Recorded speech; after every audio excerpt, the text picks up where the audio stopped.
The first sign was a tremor, not in the earth, but in the soul.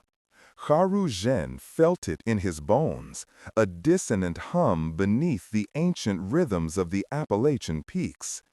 As the panther sentinel, guardian of Zath Nora's hidden heart, his senses were woven into the fabric of the mountain's will.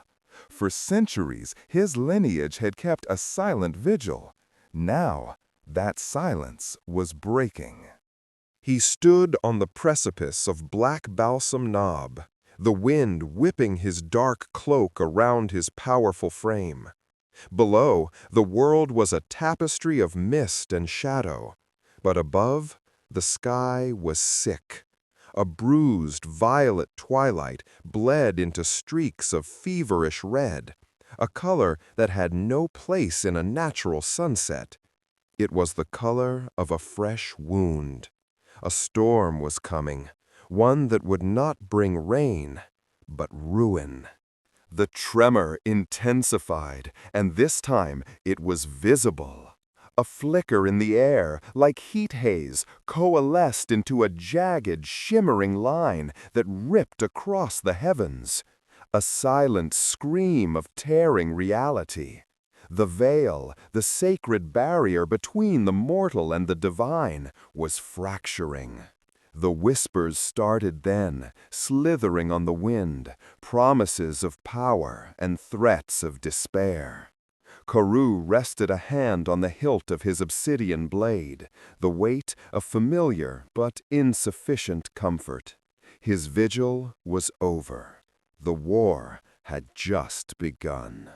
He found Rhine Sol in a town that clung to the mountain's skirts, a place of neon signs and old ghosts. She was the heart of a roaring crowd, a whirlwind of crimson silk and flying sparks. Billed as a simple fire dancer, her performance was anything but. Flames licked her skin without burning, coiling around her limbs like loving serpents. She was beautiful, dangerous, and utterly oblivious. The crowd saw a thrilling spectacle. Karoo saw a conduit for divine power, burning without control. The fire you command is not for show. It is a weapon and a key. The mountains are bleeding, and they call for their children. Raine's laughter was like crackling embers, sharp and bright. She dismissed him as a charlatan until he held out his hand, palm up, and a miniature panther formed from pure shadow solidified upon it, its silent roar echoing not in the air, but in her very spirit. Her fire faltered. The performer's mask fell away, revealing the terrified, awestruck face of the ember dancer, finally awakened. Their next search led them to a derelict observatory swallowed by kudzu, its dome cracked open to the weeping sky like a broken egg. Inside, amidst charts of forgotten constellations, they found Ilarion Vey. He was a being of starlight and memory, his form shimmering at the edges. He sat cross-legged, staring into a lens coated with a century of dust, his eyes seeing not the sky, but the tangled skeins of time itself. Fractured, yes, like a reflection in a shattered mirror. The pieces must be gathered. Celestial keys, they were hidden, but where? The memory, it was taken, scoured clean. The fracture in the veil jolted him, and a single, crystalline image surfaced from his fragmented mind. A valley drowned by a man-made lake, a spire of an old church piercing the water's surface. It was their first destination, but to reach it, they needed a guide who knew the corrupted paths, the places where the shadows had grown teeth. Vane Dreist was not found, but tracked. They followed the trail of eviscerated whisperwights to a cave reeking of ozone and decay. He was a specter of violence, his knuckles bruised, a curse visible as creeping, dark veins across his skin.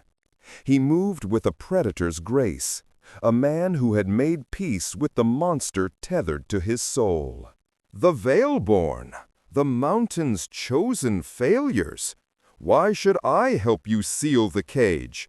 I'm already trapped inside with the beasts. Because a bigger beast is coming, one that will devour the cage, the keepers, and you along with it. Thayan said nothing, but the grim set of his jaw was an assent. The hollow fang, the cursed hunter, would guide them. The 4 scattered children of the mountain's will were united, a broken, desperate pantheon against the coming chaos. The journey to the drowned valley was a descent into a waking nightmare. The air grew thick with malice, and the trees seemed to twist into accusing shapes. They were hounded by whisper-wights, ethereal parasites that fed on fear. It was Vaughn who led them through, hissing in the creature's own sibilant language, turning their terror back on them. But it was Rhine who almost doomed them. Cornered on a decaying bridge, she unleashed her power in a brilliant, uncontrolled nova of flame. It drove the creatures back, but also incinerated the ancient warding stones that protected the path forward. Karoo had to shield the others with his own body, the shadows he commanded absorbing the searing heat. The tension between his stoic discipline and her volatile passion stretched taut. They found the first celestial key in the bell tower of the submerged church, a pulsating orb of cold, silver light. Taking it sent a shock wave through the veil, momentarily steadying the world. But it also drained them, leaving them wounded and exhausted. They stumbled out of the corrupted woods and into a place that should not have existed. A hidden cove, bathed in gentle sunlight, where the air was clean and the whispers silent.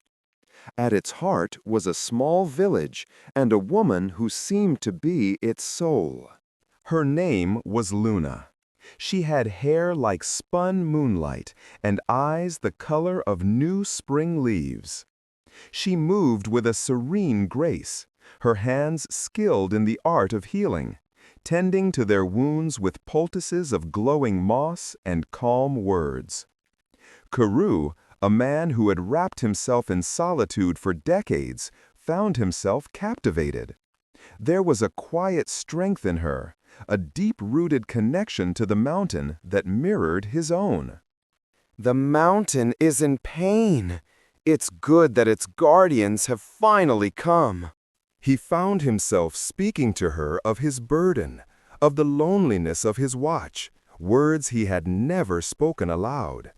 She listened, her understanding absolute. Rhine watched from a distance, the warmth of her inner fire turning to a sour, jealous heat. She saw the way Karoo looked at Luna, a look of unguarded reverence he had never given her. Ilarion's next memory fragment led them deep into the earth to an abandoned mine shaft known as the Grave Maw.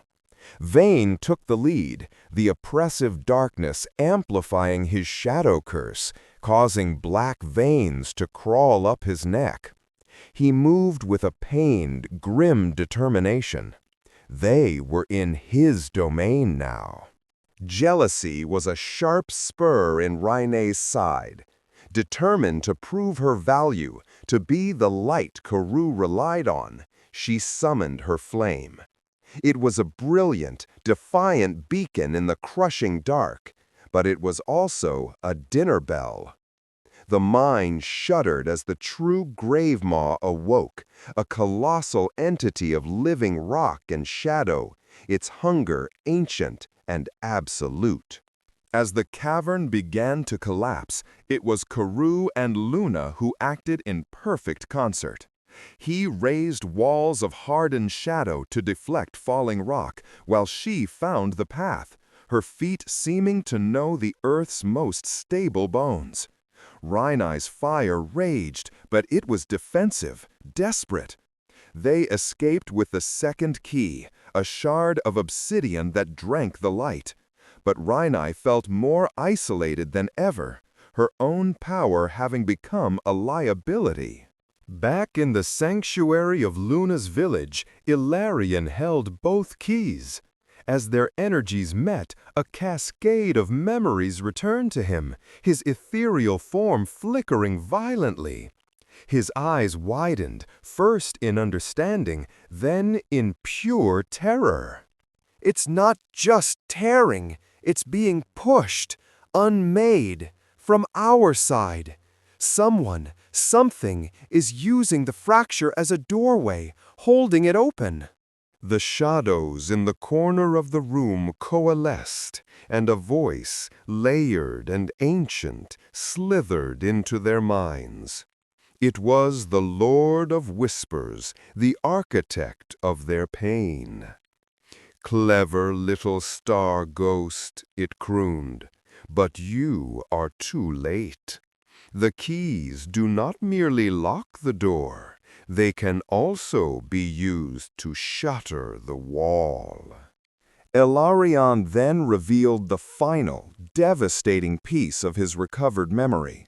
The third key, the anchor for the entire veil in this region, was located at the very place Karu was sworn to protect, the molten, beating core of Zathnora. Their quest had led them home, but they were now in a race against an unseen enemy who knew their goal. As the Lord of Whispers' laughter faded, Karu looked at Luna, whose serene expression had become unreadable, her green eyes holding a new, chilling depth. The path to Zathnora's core was a sacred one, known only to Karu. He led them through shimmering curtains of energy and across bridges of cooled magma, the air humming with primordial power. The chamber itself was a cathedral of creation, a vast cavern where the mountain's molten heart pulsed like a captive sun, suspended in a web of gravitational force. Floating in the very center, radiating an unbearable light, was the final key. As Karu stepped forward, hand outstretched, another moved faster. Luna. She drifted into the center of the room, the immense heat not touching her, her white hair fanning out as if underwater. The serene healer was gone. In her place was a being of immense, terrifying power, her green eyes glowing with cold, geological light. "I am sorry, Karu. The mountain is in pain, as I told you. But the disease is the mortal world. A clean break is the only cure. The veil will not be mended. It will be shattered." She was not a village healer. She was a manifestation of Zathnora's will, a living failsafe. But her purpose had been twisted by the Lord of Whispers. She was the saboteur, the enemy within their ranks all along. Cracks of green energy erupted from her, spiderwebbing across the cavern walls. The fracture of dawn was not a natural event.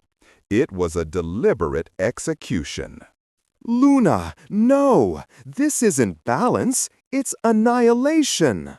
Heartbreak warred with duty on Karu's face. At the same moment, Rheinai's jealousy finally burned away, cauterized by the sheer scale of the betrayal. It left behind a core of pure protective fury.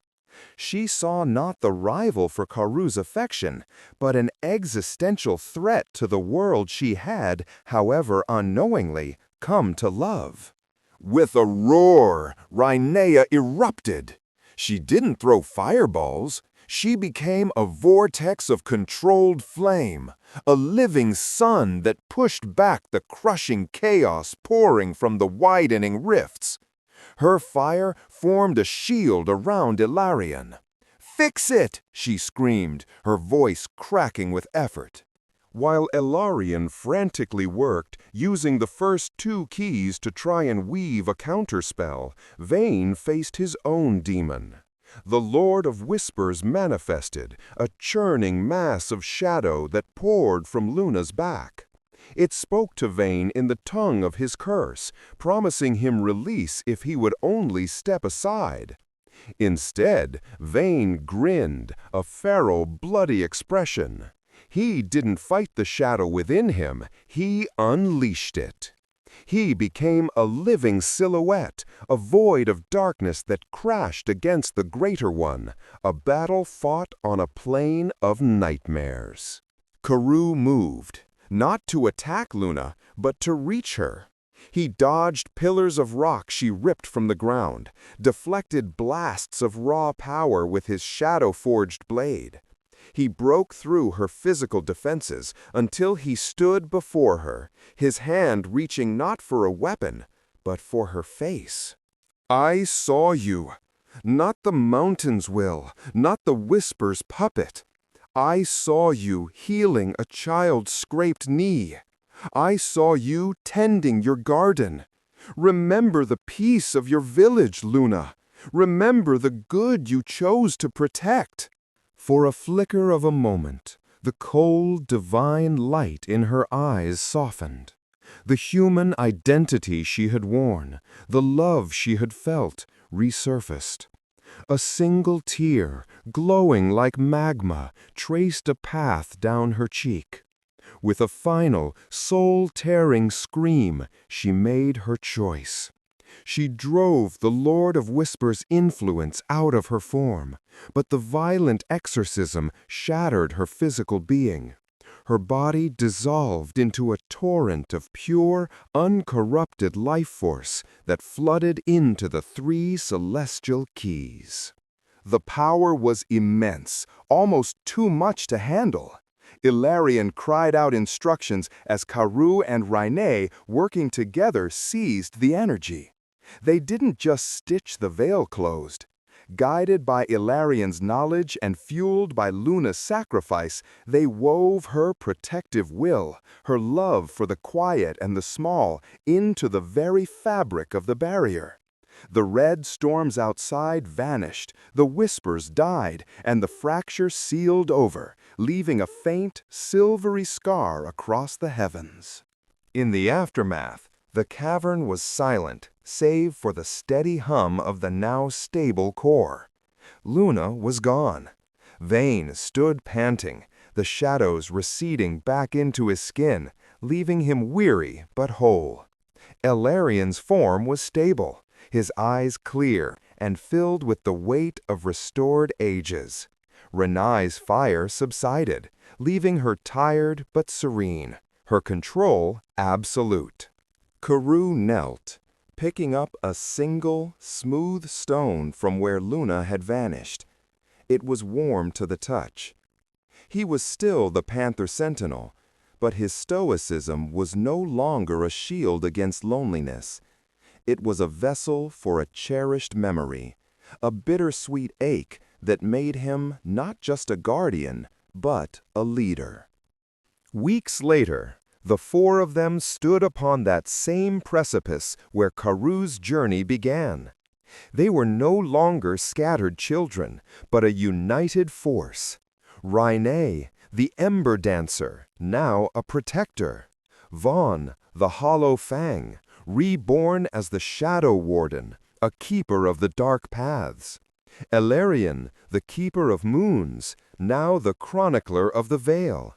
And Karoo Zhen, the Panther Sentinel, their anchor.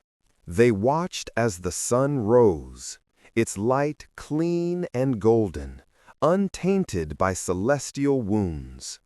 The world was quiet, breathing a sigh of relief it did not know it was holding. The veil was stronger than ever, infused with a healer's love. Their war was won, and a new vigil had begun, together. Karoo did not look at the sunrise. While the others watched the golden light reclaim the sky, his gaze was fixed downward, on the simple gray stone in his palm. It was smooth, unassuming, yet it held the last warmth of a dying star. The weight of it was both a comfort and a torment, a tangible piece of the void she had left behind. The silence between the four of them was not awkward, but profound, a shared space carved out by battle and loss. "It's beautiful. I never really looked before. I was always too busy trying to be the brightest thing in the sky." Her voice was quiet, stripped of its usual crackling energy. Her inner flame still burned, but it was now a steady, internal hearthfire, not an untamed conflagration. She stood beside Karoo, not crowding him, but offering a silent solidarity that would have been unthinkable weeks ago. Vayan leaned against a wind-scoured boulder, his arms crossed, his gaze sweeping the horizon with the restless vigilance of a predator who knows peace is only ever a temporary truce.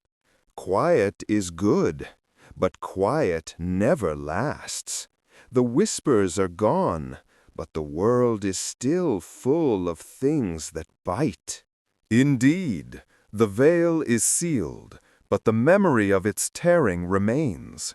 It is a scar, and, like any scar, it is a place of weakness, a reminder of a wound that can be reopened. Ilarian's form was no longer a flickering mirage. He was solid, present, the starlight in his eyes now a focused, scholarly gleam.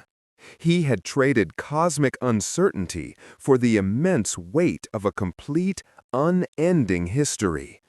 He looked at Karoo, his expression softening with a compassion that spanned millennia. Her sacrifice made it stronger than it has been in ages. She did not merely provide the mortar, Karoo. She became the foundation.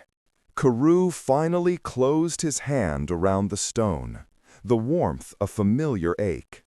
He gave a single, sharp nod, the most emotion he was willing to show. He was their anchor, and anchors could not afford to drift. But as his fingers tightened, he felt it, a faint, rhythmic vibration against his skin, a gentle, steady beat, like a tiny, sleeping heart. He froze, his breath catching in his throat.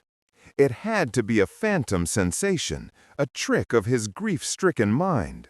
He concentrated, willing it to happen again, but there was nothing but the stone's ambient, fading warmth. Disappointment, sharp and bitter, lanced through him. He was a fool, chasing ghosts. Our work is not finished. It is only changed. We must be watchful.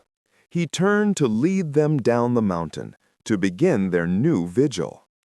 As he did, the stone in his hand pulsed again, stronger this time. A soft, internal light bloomed within it, a momentary glimmer of emerald green, and a single, pure musical note chimed in the air around them, clear as a striking bell. Everyone stopped. Raine's eyes went wide. Vaughn pushed off the rock, his hunter's instincts on high alert, scanning for a threat. Ilarian simply stared, his ancient mind racing, possibilities branching and collapsing like lightning. "What was that? Karoo, your hand!" Karoo slowly opened his palm. The stone lay there, inert once more, just a piece of stream-smooth rock. But they had all seen it. They had all heard it. The hope he had tried to crush moments before returned with the force of a tidal wave, terrifying and exhilarating in its power. "Ilarian, is it possible?" "I do not know." Her life force was the thread used to reweave the veil. She is the veil now. A consciousness, an entire being, cannot be in two places. It would be a paradox of the highest order. It's a trap, an echo left by the whispers to torment you, to give you a hope it can rip away later. Crush the stone and let's be done with it. No. The single word was laced with obsidian, an absolute refusal. He looked at Ilarion, his eyes pleading, demanding. For centuries he had been the sentinel, accepting his duty without question. Now he was a man with a singular, impossible purpose. Find out. The journey to Elarion's observatory was different this time. They were not fugitives racing against a coming storm, but scholars on a solemn pilgrimage. The celestial orrery, as Elarion now called it, was no longer a ruin. As his mind had healed, so too had his domain. The kudzu had receded, revealing elegant stonework etched with constellations. The shattered dome was now a seamless crystal lens aimed at the heart of the heavens, bathing the interior in soft, filtered starlight. Books that had been dust and mold now lined the walls, their leather bindings supple, their pages filled with the elegant flowing script of the Veil's first architects. Ilarion moved through the library with a renewed purpose, his fingers dancing over ancient spines, pulling down scrolls of celestial mechanics and tomes on the metaphysics of sacrifice. For 3 days he worked. Rhine kept the fires lit, her flames providing a warm, steady light. Vane patrolled the observatory's perimeter, his senses attuned to any unnatural disturbance, while Karoo sat by the central lens, the stone resting on a velvet cloth before him, watching it with an unwavering intensity, as if his vigil alone could coax its secret out. On the 3rd night, Ilarion looked up from a star chart inscribed on a sheet of hammered nebula gas. His eyes were wide with a terrifying, brilliant understanding. It is not a paradox. It is a schism. When she gave herself to the Veil, her entire being, her power, her will, her essence as a manifestation of Zothnora was consumed. All of it, except for the part of her that was not of the mountain, the part that was new, the part that loved you. Karoo felt the words like a physical blow. The part that had tended her garden, that had healed a child's knee, that had listened to a lonely guardian's unspoken pain, that human-like consciousness was an anomaly the cosmic spell could not integrate. It was too small, too mortal. So it was shed, cast aside, and found the only anchor it could, the memory of her held in Karoo's heart, imprinted upon the stone he carried. She's in there. Her mind? Her soul? A fragment, a seed of what she was, a consciousness without a vessel. It is dormant, sleeping. The pulses are her dreams, reaching out. But a seed cannot grow without soil. A spirit cannot endure without a form. So, what do we do? Can we build her a new body? Not build, re-anchor.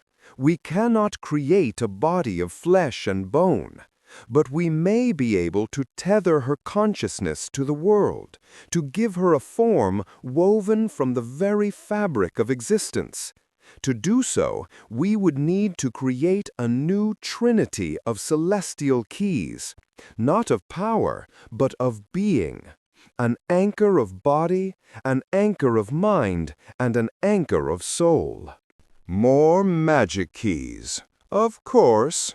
And I suppose this little ritual has no risks?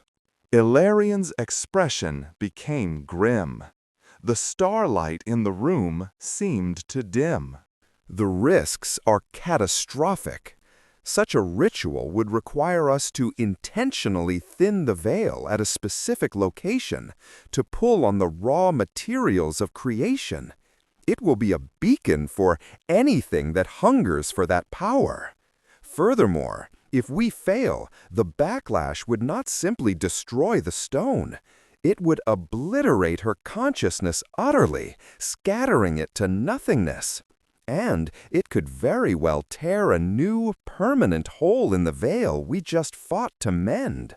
Silence descended upon the orrery. The hope that had filled the room was now tempered by a cold, stark reality. Rhine looked at Carew, her expression unreadable. She, who had once wished Luna gone, was now being asked to risk the world to bring her back. Vian just shook his head, as if his lowest expectations had been met. Carew looked from the stone to the faces of his companions. He had no right to ask this of them. He had been prepared to live with his grief, to carry it as part of his duty. But to know she was there, sleeping, trapped, that was a burden he could not carry alone.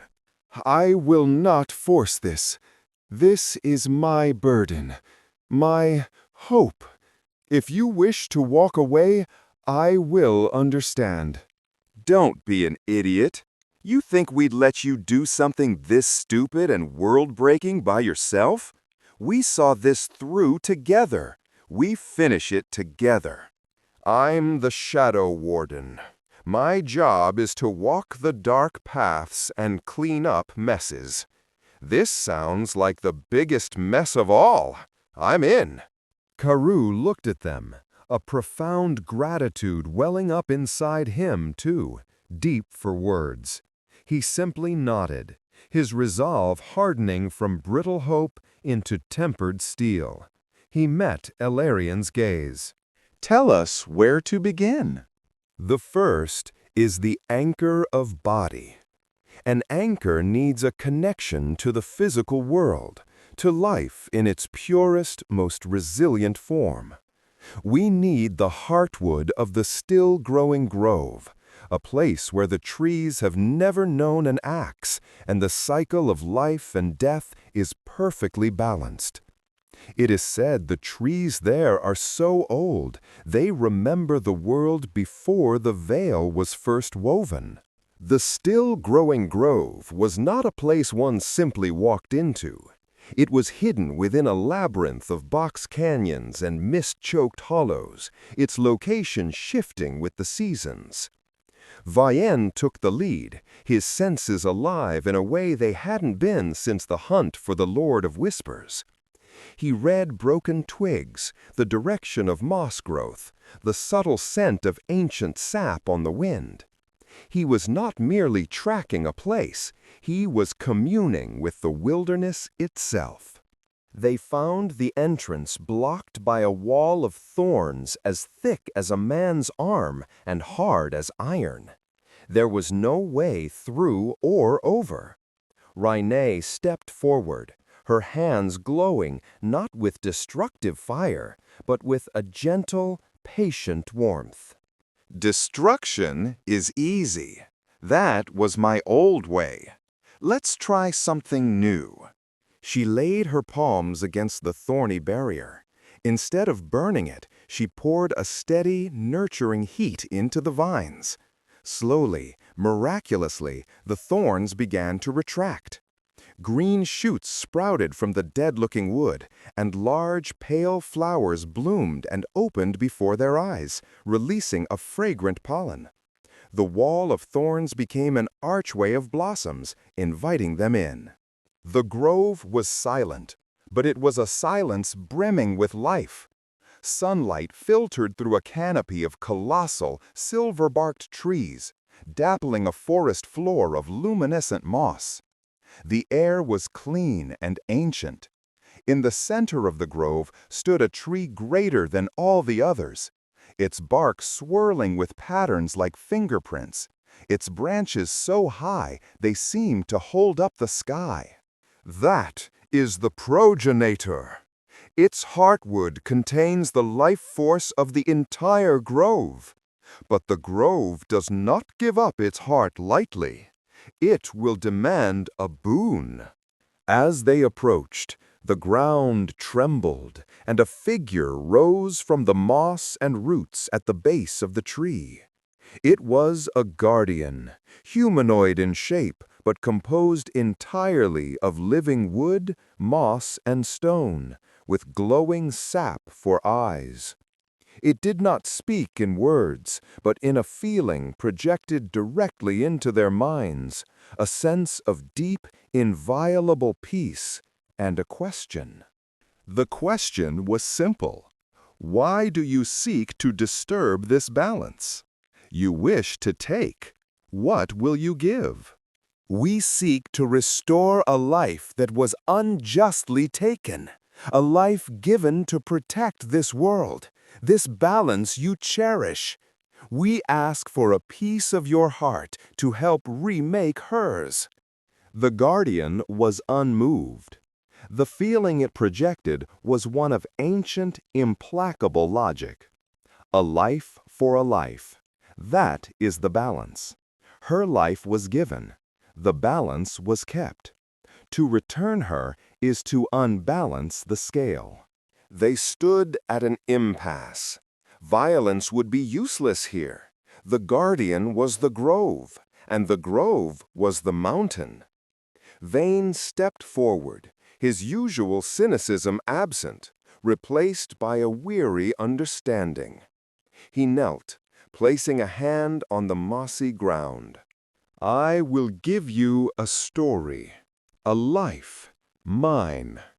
He closed his eyes, and the shadows within him stirred.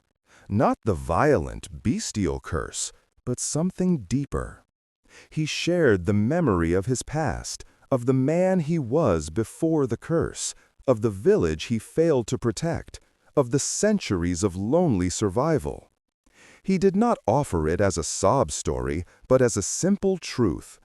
He offered his pain, his regret, his entire shadowed existence as a testament to the cost of imbalance. Her return won't unbalance the world. It will help to guard it. She chose to protect it once. She will again. We will. That is our promise. That is our offering. The guardian was silent for a long moment, processing the raw, brutal honesty of Vane's offering. The glowing sap of its eyes softened. It slowly extended a wooden arm, and a small, perfectly shaped piece of wood detached from its chest, glowing with a gentle, green light. It floated into Karu's waiting hands. It was the heartwood, the anchor of body. The balance, the grove had decided, would be maintained by the guardian's promise. Next is the anchor of mind. For this, we must go to the Echo Caverns, a place where memories are not ephemeral things. There, powerful thoughts and emotions crystallize over centuries, forming vast structures of psychic resonance. We need to find a memory of pure joy, untainted by sorrow or regret, to form the core of her new consciousness. The Echo Caverns were a disorienting maze of crystalline walls that reflected not light, but thought. As they ventured deeper, whispers of the past assailed them. A crying child, a lover's promise, a general's dying command. Fragments of forgotten lives echoed all around. The challenge here was not physical, but mental. The caverns preyed on their own memories. Vane found himself stalked by shimmering phantoms of the villagers he couldn't save, their spectral voices accusing him. He gritted his teeth, the shadows writhing under his skin, but this time he did not lash out. He acknowledged them, accepted the pain of his failure, and walked through them. They were part of him, but they no longer controlled him. Rene was confronted by a vision of herself from before, arrogant and jealous, her fiery words to Luna echoing with biting cruelty. The vision sneered at her, accusing her of hypocrisy. Rene met its gaze, her own eyes clear. I was that person, and I was a fool. But I'm not her anymore. I'm bringing Luna back because it's right, not for his approval. The illusion of her past self dissolved, unable to gain purchase on her guiltless resolve. It was Karoo who faced the most difficult trial. The cavern showed him Luna, whole and healthy, just as she was in the village. She begged him to stay, to abandon his quest and its risks, to just live in this perfect memory with her. Why risk everything? We can be happy here, my love, just us, forever. His heart ached. This was all he wanted. But he knew it was a lie, a beautiful cage. With tears tracking down his stoic face, he reached out, not to hold her, but to gently push the illusion away. You are a memory. I am fighting for her future. The phantom Luna vanished. The path ahead cleared, leading them to a central chamber where a single, multifaceted crystal pulsed with a warm golden light. It radiated an overwhelming feeling of pure, unadulterated happiness, the memory of a child's first laughter, preserved for 1,000 years. Ilarion carefully chiseled it free. They had the anchor of mind. Only one remains, the anchor of soul. This is the most dangerous. Her spirit is now a part of the veil. To anchor it, we must find a place where her spirit touched the world most profoundly, where her essence is strongest. We must return to Zath Nora's core. The chamber of the mountain's heart was just as they had left it, silent and humming with immense power. The scar on reality was gone, but a faint, silvery shimmer in the air marked where the veil had been rewoven with Luna's essence. This shimmer was what they had come for.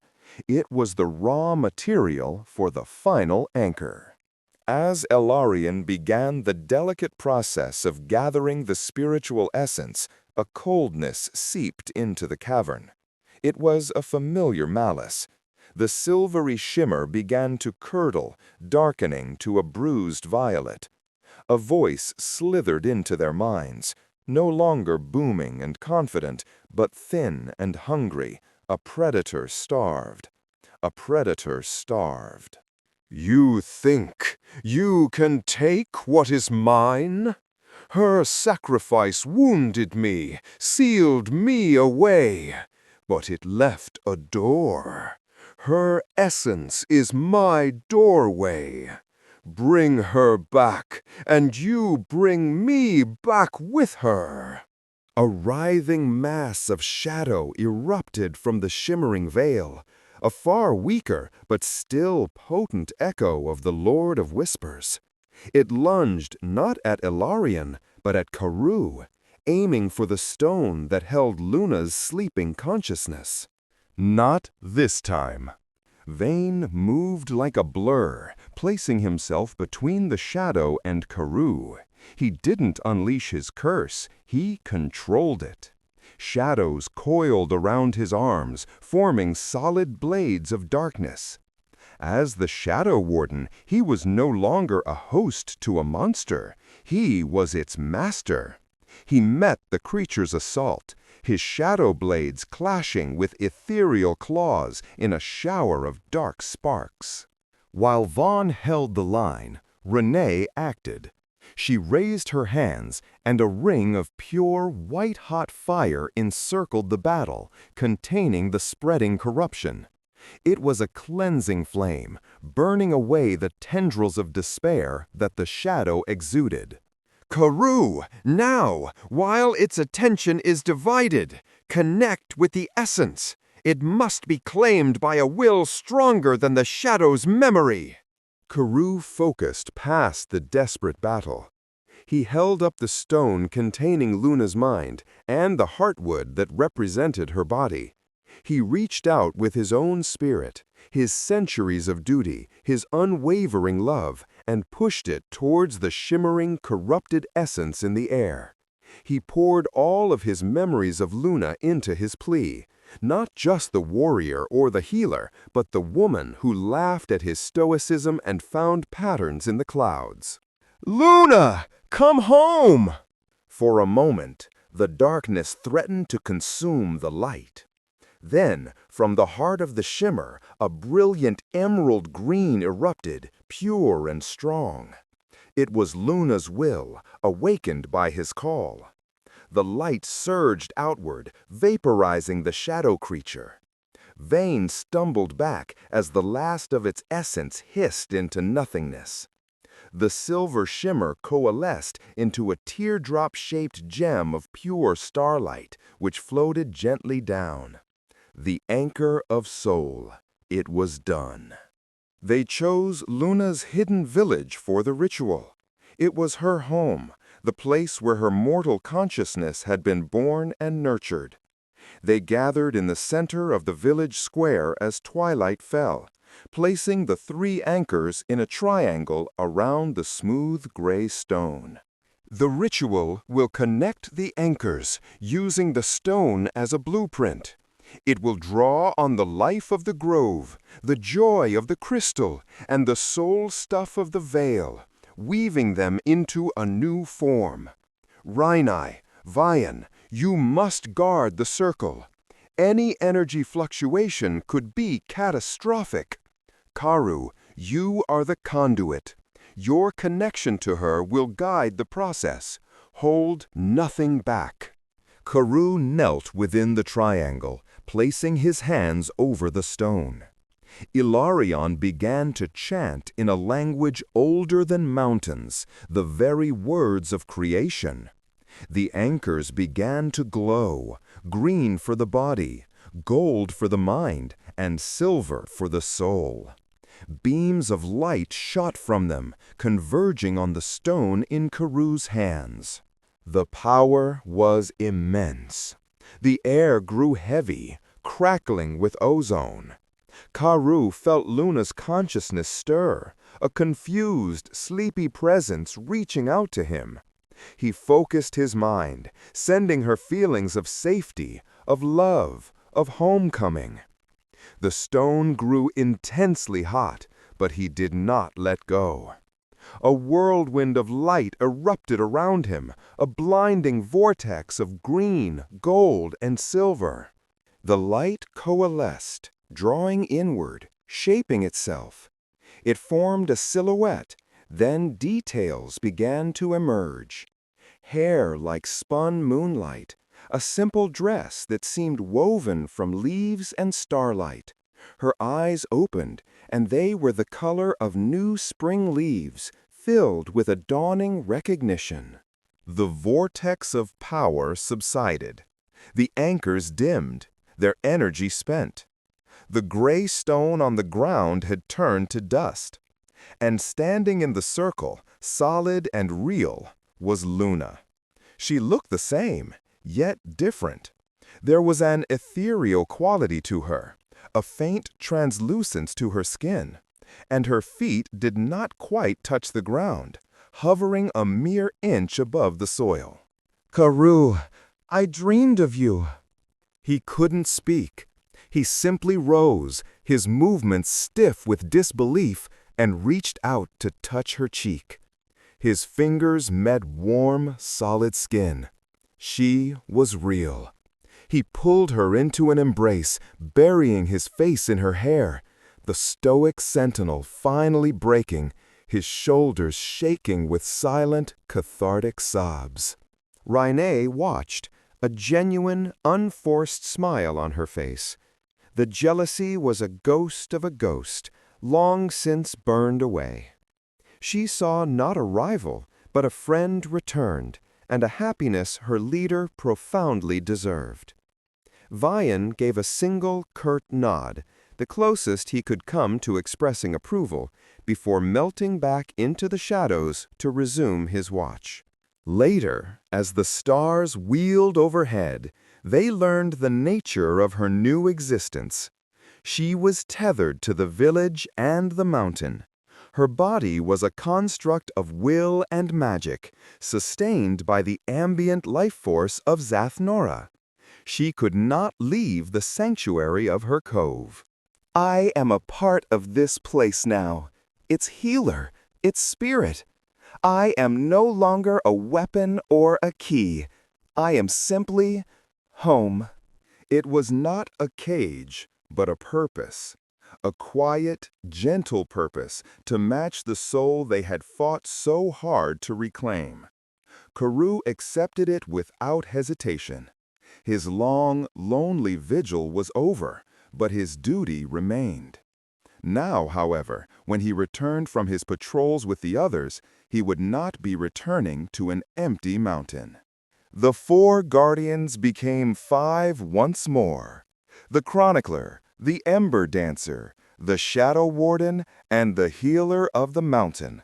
And at their center, the panther sentinel, no longer just an anchor of duty, but a man downed by a love that had defied death itself.